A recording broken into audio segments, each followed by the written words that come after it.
hoje, nesse aulão, e a área matemática e tecnologia. Hoje eu vou ver um pouco sobre projeção ortogonal. Então, temos hoje uma questão, a questão 136, do Enem de 2019. Isso, no caso, a questão 136 do caderno azul. E eu vou explicar um pouco para vocês o que é projeção ortogonal. E agora a gente vai estar resolvendo essa questão, certo? Vou projetar aqui a minha tela aqui para vocês.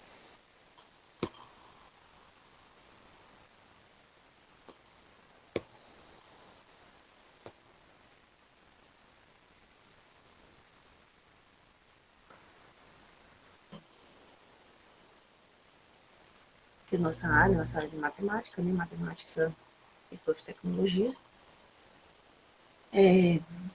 A área da matemática dentro do Enem, ela está dividida em 7 competências, tá? E a área 2, a competência 2, que vai ser cobrada nesta questão 136, tá? Caderninho azul.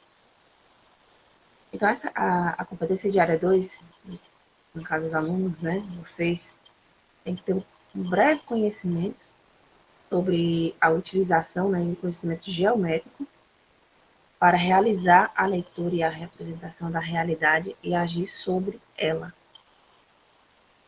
Então, a habilidade a ser cobrada nesta questão é interpretar a localização e a movimentação de pessoa ou objetos no espaço tridimensional e a sua representação no espaço bidimensional. Então, essa habilidade 6, falando aí especificamente das projeções, nesse caso, as projeções ortogonais. O que seria a projeção, né? Então, a projeção é quando você se projeta algo, tá? No caso, a gente utiliza o projetor, por exemplo, para projetar slides ou uma aula, quando a gente está presencial. Nós estamos projetando esta imagem, no caso, no quadro, né? Ou na parede. E quando vem falando de ortogonal, tá? Quer dizer que essa projeção ela está sendo feita com um plano formando um ângulo de 90 graus. Então, sempre que se falar em ortogonal, quer dizer que essa projeção ela está sendo feita ou ela está sendo projetada aí no plano, formando um ângulozinho de 90 graus. Então, são imagens, né? Imagens de uma figura geométrica, tá? Ou um objeto matemático está sendo projetado perpendicularmente em um plano. Então, ortogonal, perpendicular, é a mesma coisa que um ângulo de 90 graus. Então, aqui nós podemos observar, nós temos aqui um plano, nós temos aqui esse plano que está aqui na horizontal, nós podemos chamar ele aqui de um plano beta, tá? Está na horizontal. E aqui na vertical nós temos o segundo plano, nós podemos chamar ele de plano alfa. E aqui nós temos o nosso objeto matemático, ou a nossa figura geométrica. No caso aqui nós temos um cilindro. E olhando aqui na horizontal, o que eu tenho aqui? Então, quando eu olho aqui este ângulo, olhando para esse ângulo vertical, eu vejo que o cilindro, ele projeta aqui a sua sombra, né? A sombra aqui, essa sombra nada mais é do que um retângulo, né? Então, a projeção do cilindro, eu olhando ele aqui na vertical, eu olhando ele aqui na horizontal, né? Nesse sentido, eu vejo que a projeção dele no plano vertical, é formado por um retângulo. Da mesma forma, se eu olhar aqui, tendo a vista aqui de cima, desta figura, a sua sombra será projetada no plano beta. Olha só a projeção aqui. Ó. A projeção será um círculo, né? Então, no plano beta, a projeção desse cilindro, né, está sendo um círculo. E o que que acontece aqui? O que acontece aqui?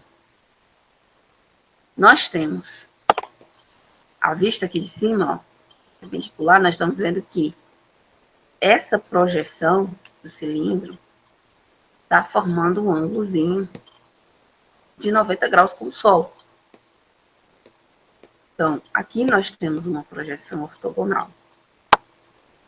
Então, se eu olhar aqui essa sombra, esse círculo que está sendo formado aqui no plano beta, eu estou vendo que ele está formando um ângulo de 90 graus. Então, isso é uma projeção ortogonal.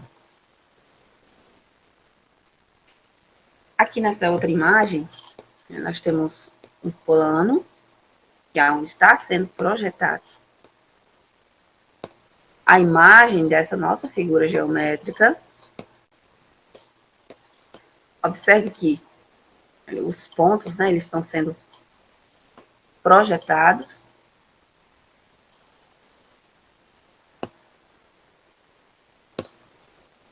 Aqui que nós temos, né, 6 pontos.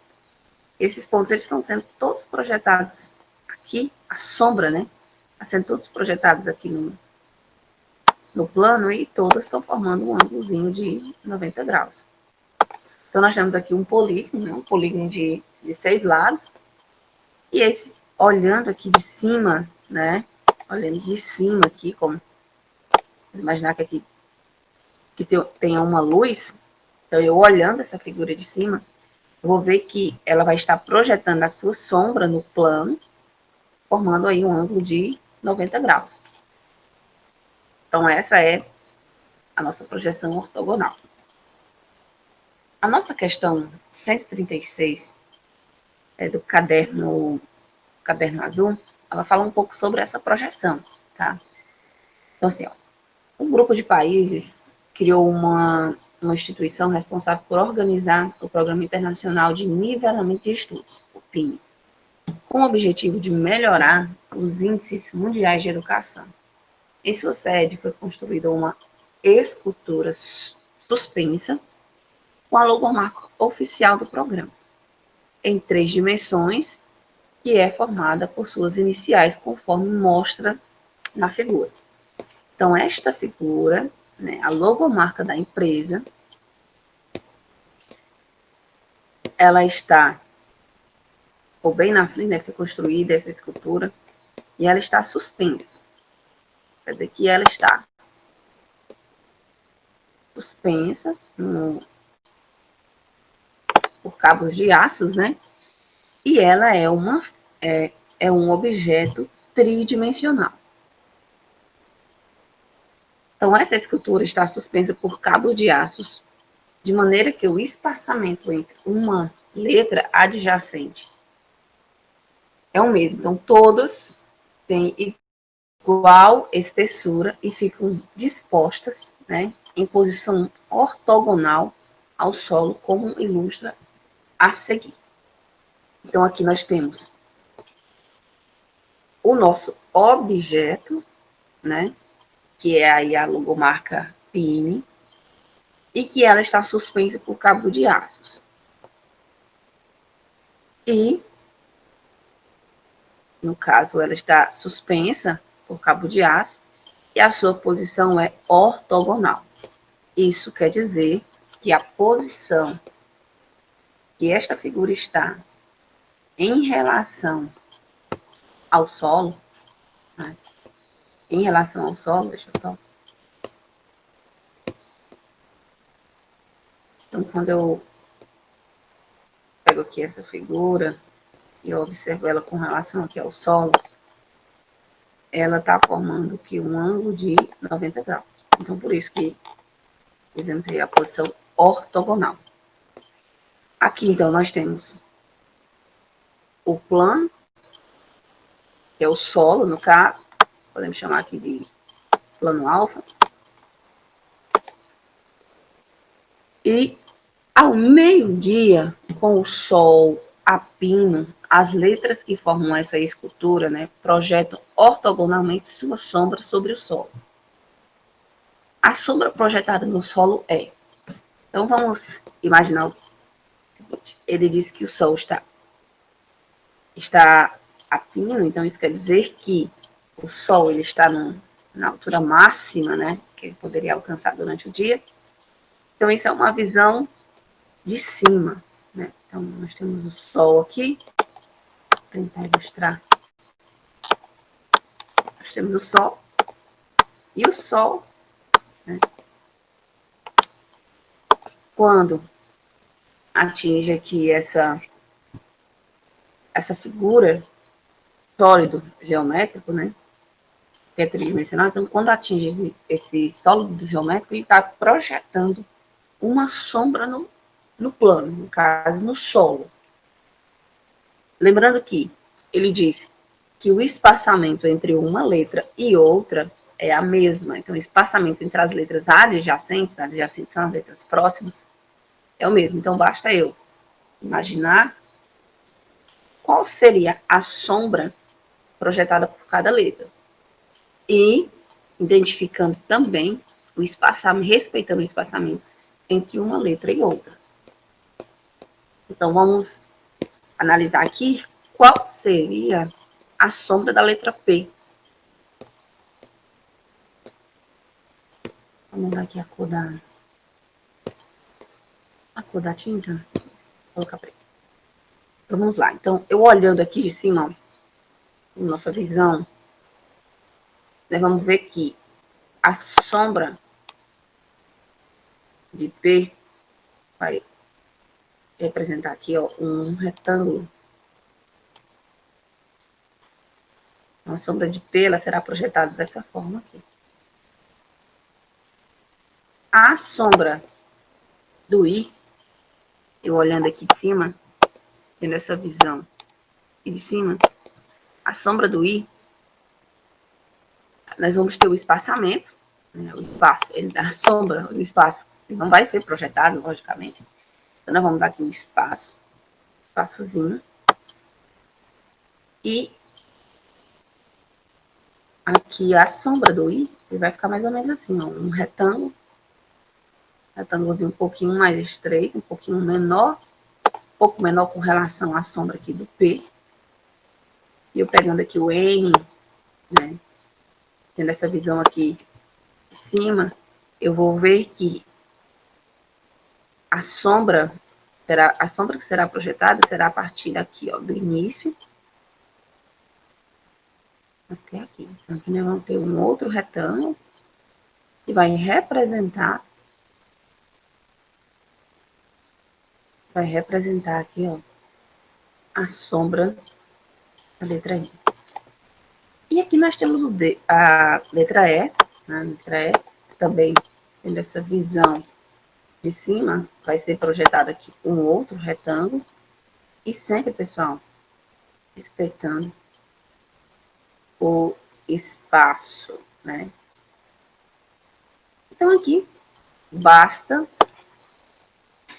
olharmos a sombra que foi projetada no solo, né? E comparar com as alternativas. Então, a alternativa A, observe como a alternativa A, ela está diferente do que nós acabamos de representar no plano. Então, o que acontece? A alternativa A, ela não tem nenhum espaçamento, né, entre as letras, ou seja, está parecendo que esse objeto, e que aqui nós temos uma única letra, tá? Um único objeto suspenso. E essa sua sombra está sendo projetada no plano. Quando, na verdade, nós temos a logomarca, e essa logomarca é constituída por 4 elementos, e que existe um espaço entre cada elemento. Aqui na B, está bem parecido, né? Está bem parecido com a nossa, o que a gente acabou de deduzir. Porém, o que acontece é que existe um espaçamento que com relação à letra N, existe um espaçamento aqui, né? Então, esse espaço é maior com relação ao espaço dos outros. Então, é dado na questão que o espaço, né, é o mesmo. Então, o espaço entre uma letra e outra é o mesmo. Na letra C também nós podemos analisar desta forma, sendo que existe um espaçamento maior, né, com relação aos demais. E também aqui, né, aparentemente só tem aí três letras. Na letra D, também utilizando o mesmo raciocínio, nós estamos vendo que tem um espaçamento maior, dois espaçamentos maiores com relação ao outro. E a letra E aqui, é o que se assemelha ao que a gente fez. Então, nós temos o espaçamento, respeitamos aqui o espaçamento entre uma letra e outra. Então, nós podemos dizer aqui que a alternativa que corresponde à questão 136, pessoal, é a letra E. Tá? Então, é interessante, como se sabe, nós temos aí uma média aí de 3 minutos, de 3 a 4 minutos por questão. Então, é interessante que no momento da resolução, no momento que vocês começarem a ler essas questões, vocês possam ir direto para as alternativas para poder visualizar. Porque, na maioria das vezes, nas projeções ortogonais, é mais uma forma intuitiva, tá? Uma forma assim, de observação com relação ao enunciado da questão e às alternativas. Meninos, espero que vocês tenham gostado, tá? E que em um outro momento nós estaremos juntos novamente, né, através das nossas videoaulas, estaremos aí resolvendo outras questões do Enem. Uma pequena observação é que essa questão ela é uma questão de nível fácil, tá? Então, é uma questão bem tranquila para vocês, e é interessante focar assim, que no Enem, tá, existe um programa que faz com que o sistema identifique que está sendo chutado, né? Que as questões estão sendo chutadas. Então, nós temos, é dividido por níveis, onde nós vamos ter o nível fácil, o nível médio e nós vamos ter o nível difícil. Então, através desses níveis de conhecimento que é dado nas questões do Enem, em todas as áreas, é interessante que nós, enquanto alunos, possamos estar focado nas questões e que o interessante é acertar as questões fáceis, que quanto mais questões fáceis vocês acertarem, maior será a pontuação de vocês do que vocês acertarem, por exemplo, as questões difíceis. Porque se vocês erram as questões fáceis, acertam as questões difíceis, algumas questões intermediárias, o sistema vai identificar que houve um chute. Então, é interessante a atenção de vocês com relação à leitura da questão, né, ficar atento com relação ao tempo que vocês levarão para resolver cada questão, tá? E é isso. Em outro momento, nós poderemos estar aí discutindo um pouco mais sobre as questões do Enem. Muito obrigado. Tá? Tenham todos uma boa noite, um bom descanso. E até logo, meninos.